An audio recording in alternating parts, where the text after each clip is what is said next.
Bom, pessoal, eu separei esse vídeo em duas partes, né? A primeira mostrando só a resolução das questões diretamente, de uma forma um pouco mais simples, e uma segunda parte que é mostrando como fazer essas mesmas questões utilizando uma outra biblioteca, que é a Plotly, e também já adicionando algumas questões de UIDs, que são botões nos gráficos que facilitam a interação e dá uma dinâmica maior na hora de analisar os dados com os outputs nesses gráficos. Então a gente consegue ter uma relação melhor uh, visualmente de como os parâmetros têm relação com as suas mudanças nas suas seguintes respectivas funções, né, em gráfico. Eu tive que cortar. Inicialmente tinha gravado toda a aula direto e eu achei que não ficou muito bom. É melhor separar em dois vídeos, então quem quiser só ver a resolução e é isso aí, tá bom? E quem não quiser ver a resolução, porque, sei lá, e ver só essa parte do bônus, que seria uma breve introdução a Plotly, usando tanto os pacotes do Go quanto do Express, tá? Que Plotly tem mais de um tipo de pacote um pouco mais simples, que é totalmente relacionada a data frames, que é outra biblioteca do Python, que é o Pandas. Então ela é toda integrada ao Pandas e para quem trabalha muito com análise de dados é muito interessante usar essa combinação de Pandas, Jupyter e, e o Plotly. E também algumas outras que talvez ao longo da disciplina eu possa mostrar. Tá? Enfim, a outra coisa que eu queria comentar é que tem uma aula que quando eu estava olhando a grade das disciplinas e a grade dos trabalhos e currículo que vai ser dado na disciplina, tem uma aula que está já uh, que é daqui umas 3 semanas, 4 semanas, que ela é um espaço para explicar como criar gráficos dinâmicos e que o Sebastian selecionou esse espaço para ensinar gráficos dinâmicos, que é usar esses widgets. Esse papo foi até o que eu apresentei para ele. Enfim.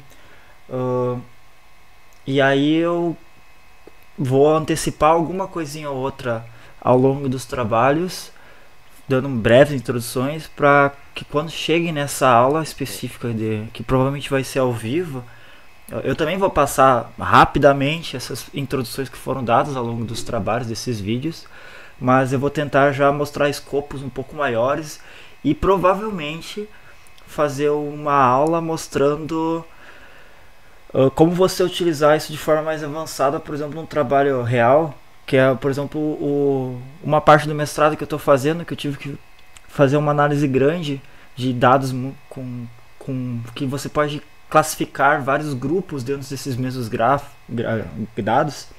E aí a utilização do Plotly e de análise com pandas, você acaba percebendo que é muito mais útil do que necessariamente fazer programinhas mais simples, onde você só precisa plotar alguma outra curva. Tá? Se você tem muitos dados, o Plotly ele te ajuda muito a você conseguir realizar a atuação de análise mesmo. Não só na questão de apresentação, porque visualmente é bonito, você pode simplesmente abrir o teu caderno no Jupyter e fazer a tua apresentação em cima, que de certa forma é como eu fiz vou fazer esse padrão de videoaulas aqui, né? Mas ele é muito útil, talvez seja até mais útil no sentido de você como pesquisador ou alguém que está querendo fazer a análise de um dado poder ter essa interatividade entre os data frames, os bancos de dados que você recebe de informação e os outputs que você vai obtendo graficamente ou no próprio data frame, né?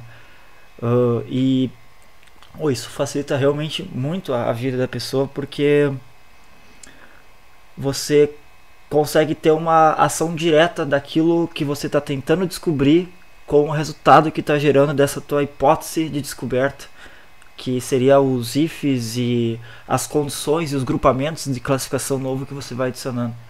E claro, se você ainda adiciona todos esses pacotes, como por exemplo um classificador com machine learning, sei lá, pode ser um simples como o sklearn, ou até outras bibliotecas mais avançadas, tá, como o TensorFlow, Pô, essas ferramentas do Plotly facilitam muito. E tem inclusive o Plotly ele abre uma opção muito interessante. Talvez eu explique só lá no final do curso se tiver gente interessada, que é pegar todo esse banco de dados que a gente está fazendo no Jupyter e todos os gráficos que você gera ali, nesse momento você consegue fazer um upload ao vivo e automático para um site bonitinho HTML que você pode compartilhar com outras pessoas. Então, digamos que eu estou fazendo um trabalho aqui de um artigo e eu publiquei, sei lá, inicialmente no Archive, tá? Que é livre, liberado, porque eu não sei se eu vou botar num journal, nem sei se vale a pena tentar um journal. Aí eu coloco lá, abro um site com aqueles gráficos que foram postados no Archive, mas ao longo do tempo eu ainda estou trabalhando nesse projeto e às vezes pode modificar um gráfico ou outro ou adicionar uma coisa a mais nos notebooks que eu estou montando. Então eu posso fazer uma correlação entre o que tem no Archive, o que tem nesse site e, por exemplo, no que eu upo para o GitHub. Então essa ligação do Plotly, essa biblioteca, ela não é só uma questão de fazer gráficos, mas sim de criar uma interação entre teus ambientes de trabalho, e isso realmente é muito interessante. Tá, então vamos seguir agora para a parte da explicação, que é um vídeo cortado da primeira vez que eu tentei gravar. Valeu, gente. Para selecionar a mesma linha, toda a linha, na real serve para qualquer parte do computador, é só fazer Shift e clicar a tecla Home se você está no final, aí ele seleciona toda a linha, facilita para interagir com o computador. Também coloquei essa condição de if, de parada aqui, questão de segurança. Bom, então eu mando plotar as três informações, tanto do ângulo de 30, 45, 60, que a questão 3 ela manda fazer as mesmas coisas que você faz na questão 2, né? E aí eu também utilizei 100 mil passos com o ΔT igual a 0,1. E aqui eu coloquei número arbitrário para gama. Eu coloquei 0,5 e uma massa para o objeto que está sendo lançado. Coloquei como 5. Usei o mesmo escopo no Matplotlib e plotei, gerando esse tipo de padrão, que é quando tem arrasto, né? Que ele sobe com uma velocidade muito semelhante com um padrão um pouco mais devagar que o lançamento horizontal, sem arrasto, mas ele cai abruptamente. No caso aqui é por causa que a massa ela é bem alta. No programinha que eu vou fazer abaixo, que ele é dinâmico, dá pra ver bem essa diferença. Aqui, ó. Por exemplo, aqui a gente nota bastante, ó, que eu coloquei as opções de ter interação. Aqui é o mesmo programa ali da questão 3, só que usando o Plotly. O legal do Plotly é que ele te dá essas opções, ó. Você pode acompanhar as linhas, você tem como dar zoom no gráfico. Isso é bem interessante, escolher uma coisa. Enfim. E aí aqui no caso eu plotei 32, 55, 67. Vou até alterar aqui para vocês verem que tem como alterar. Vou colocar 30 graus, exatamente a mesma, para gerar o mesmo gráfico que foi gerado antes. Eu não gosto desse template aqui, eu vou trocar o template. Vou botar plot white, por exemplo. E comparar aqui, ó, é o mesmo gráfico que foi gerado aqui na normal com o Matplotlib, só pra gente comparar. Só que aqui está sendo usado a biblioteca Plotly. E eu coloquei mais alguns botões só para facilitar a visualização. Vou colocar um DT menor pra gente perceber, para perceber para ficar mais próximo do que seria o analítico, né? Porque a gente reparou que quanto menor o DT, mais próximo do analítico é. Então vou botar um DT bem pequeno. Coloquei 0,31. Vou botar a velocidade em 1000, próximo de 1000 aqui. 1001, tá bom? Que é o equivalente ao que a gente estava calculando antes. Vou diminuir a massa também. E aqui já dá pra gente começar a reparar. Vou diminuir um pouco o zoom da página para poder enxergar melhor o efeito. Se a gente diminuir acho que eu posso fazer assim. Certo. Ó, se a gente for diminuindo a massa, a única coisa que diminui de verdade é a escala do gráfico. Ó, reparem aqui a escala do gráfico. Se aumentar o M, a única coisa que realmente diminui no gráfico em geral é o fator de escala aqui, ó, quando a gente altera a massa da bolinha do que está sendo lançado. E um pouquinho a largura da curva que está sendo projetado. Agora, se a gente fixa o M, vamos fixar, sei lá, em 203 aqui, e altera só o fator gama, que é o arrasto, a gente tem outra. Eu vou modificar com as setas. A gente pode modificar. Depois que for selecionado, aqui está em azulzinho, eu posso mudar com as setas do teclado. E a gente vê, ó, se a gente diminuir o fator gama, o que acontece? Está diminuindo o fator gama.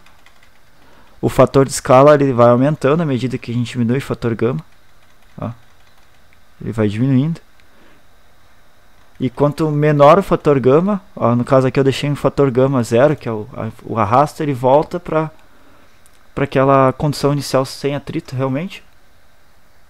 E onde a gente nota que tanto o lançamento de 30 quanto 60 graus ele cai na mesma posição. E o 45 ele vai mais longe, né, o alcance.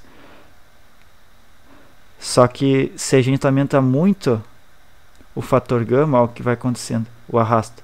Ele vai fazendo com que fique cada vez mais abrupto essa queda. Né?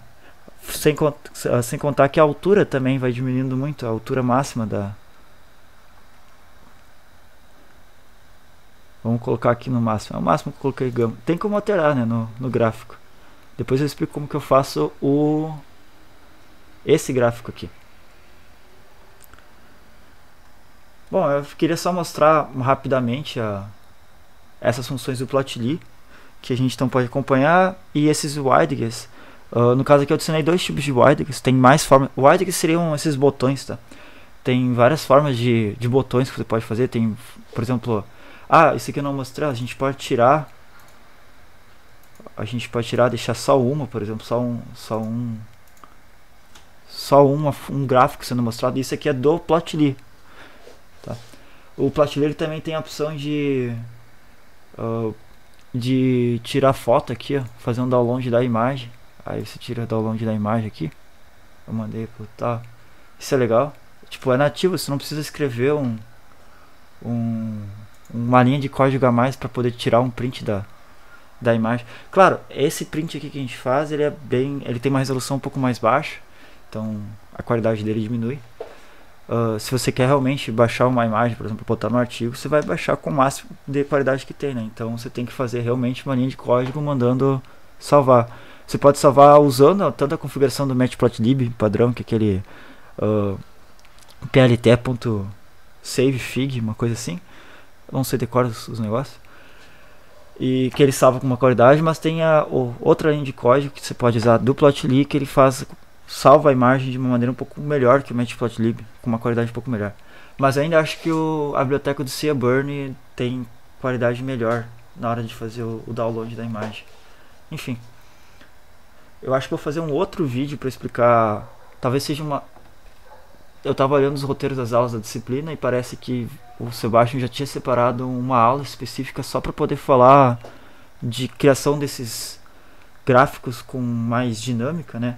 Onde você pode interagir com as curvas que vão ser plotadas e tudo mais, tendo esses botões.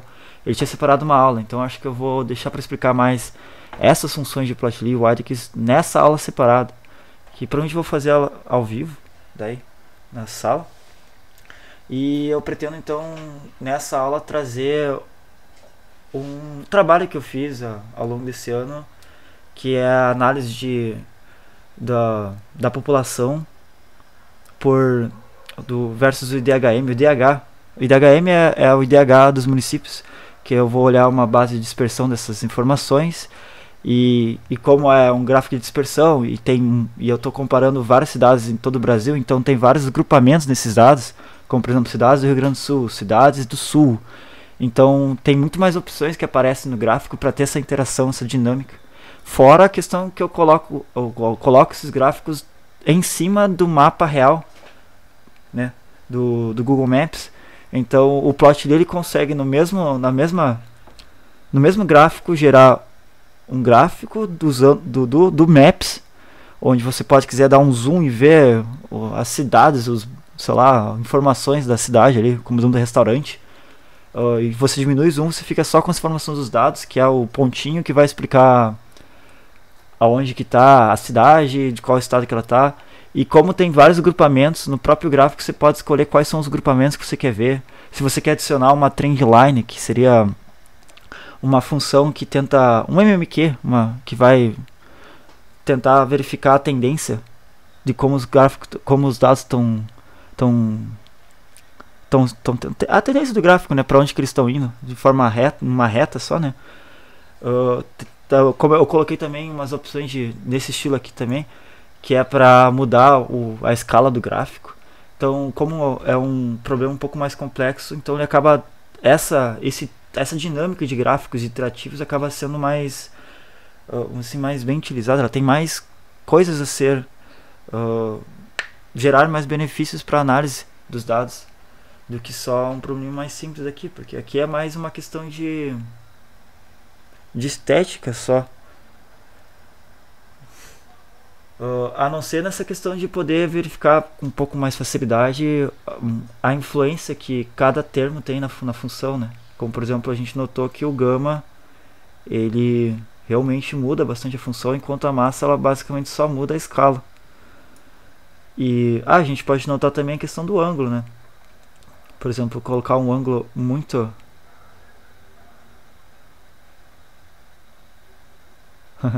se a gente escolhe dois ângulos mais abertos, a gente nota que que no caso aqui é o verdinho, né? O alcance, o que muda bastante é o alcance e a altura, né? Se a gente for diminuindo bastante o verde é a função que eu estou alterando aqui, né, em questão do ângulo. À medida que a gente vai aumentando o grau, a gente nota aqui que o vértice máximo ele realmente fica maior e o alcance ele vai diminuindo, meio que proporcional, né, como a gente vê na forma. Fora esses usos aqui, acho que não tem tanta, não agrega tanto. A gente pode notar também o DT, né? Vamos ver aqui, ó. O que acontece se o DT for muito grande? A gente vai perdendo a qualidade da informação, ó, porque o espaço que vai ser plotado o próximo ponto para poder fazer um método, né, a tentativa de aproximação, ele acaba ficando muito longe, né? E aí ele perde as informações essenciais da curva e ela vai ficando mais quadrada, vamos dizer assim, né? Até que tem um ponto aqui, ó, que o primeiro ponto tirado ele é maior que a própria função e simplesmente buga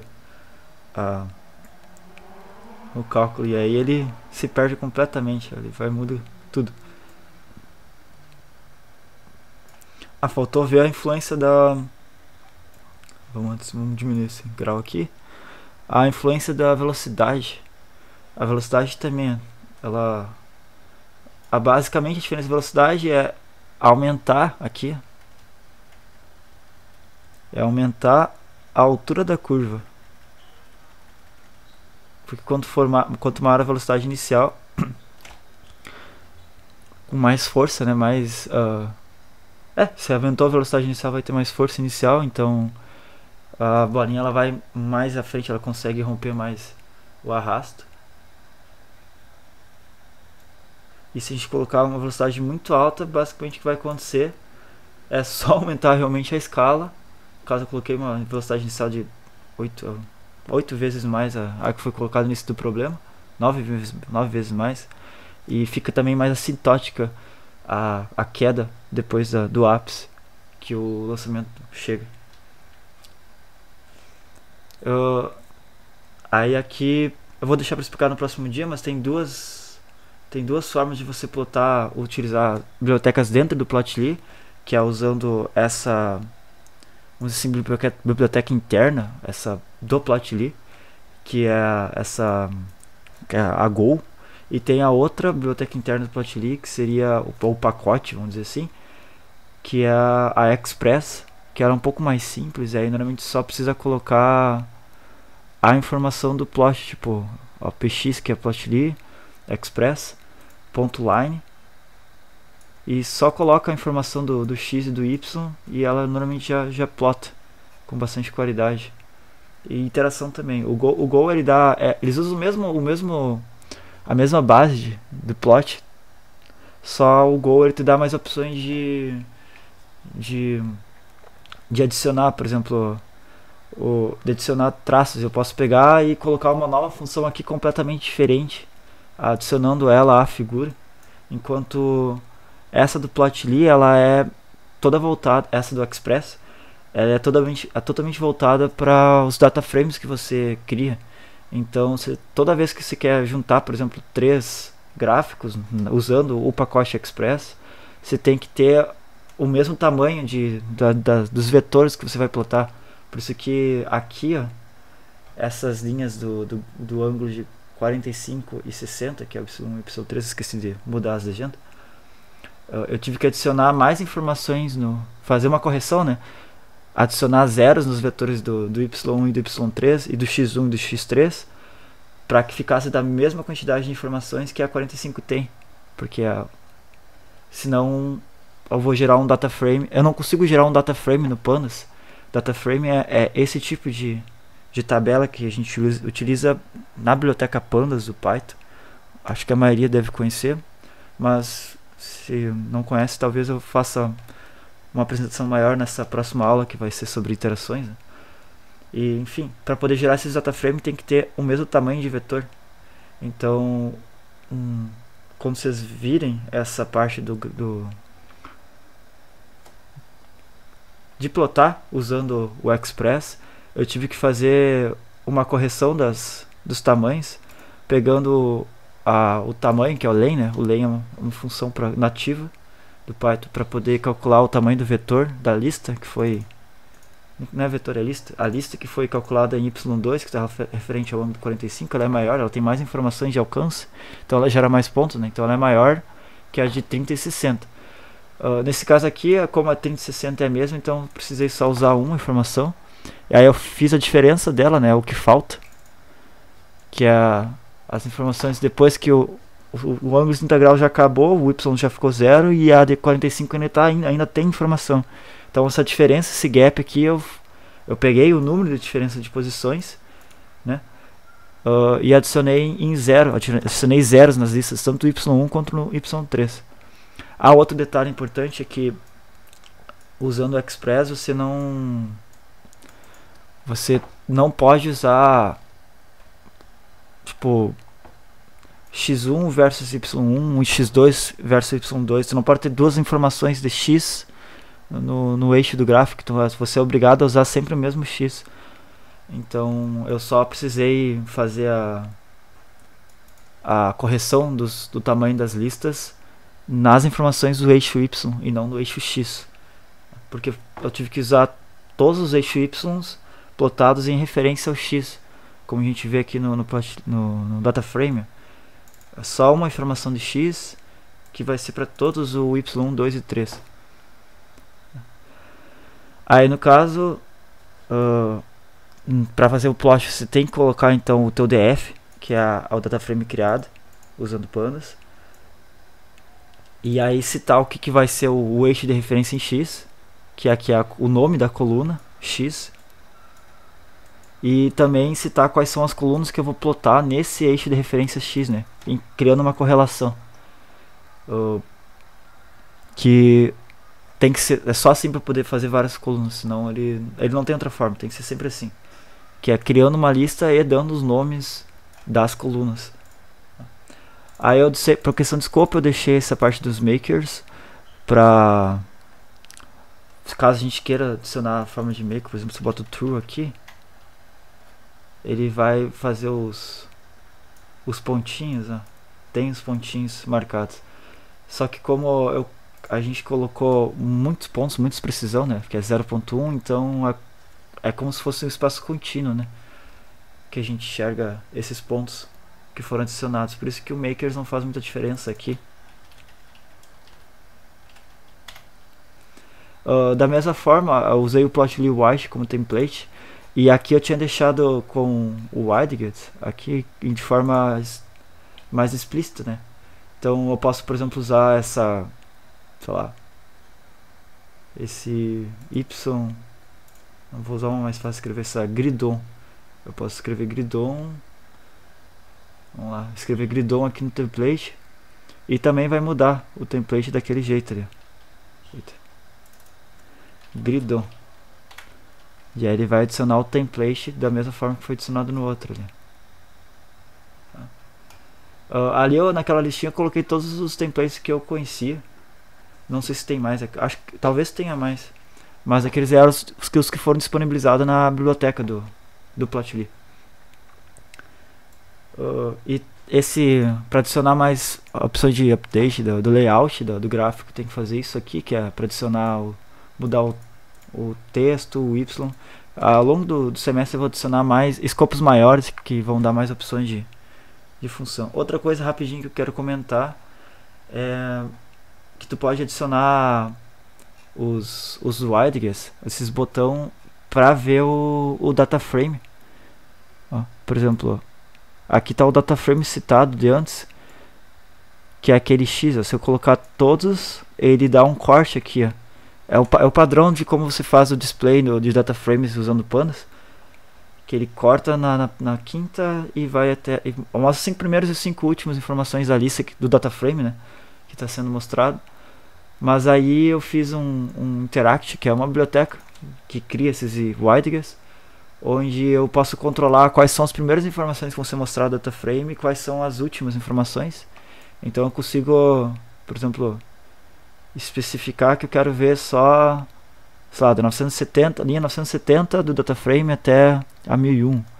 Ou, por exemplo, eu quero olhar aqui no meio, vou olhar 451 até a 4,65. Aí ele me mostra as 4,65. Enfim, é um pouco mais fácil de você conseguir visualizar os data frames. Você também pode pegar e simplesmente mandar rodar o display, né? Dessa forma, por exemplo, aqui, ó, e dizer que eu quero a linha 451 ali até a linha 455. E aí vamos mostrar só 4 linhas. Então qual que é a diferença? Como que você aplica essa interação aqui? É basicamente uma função.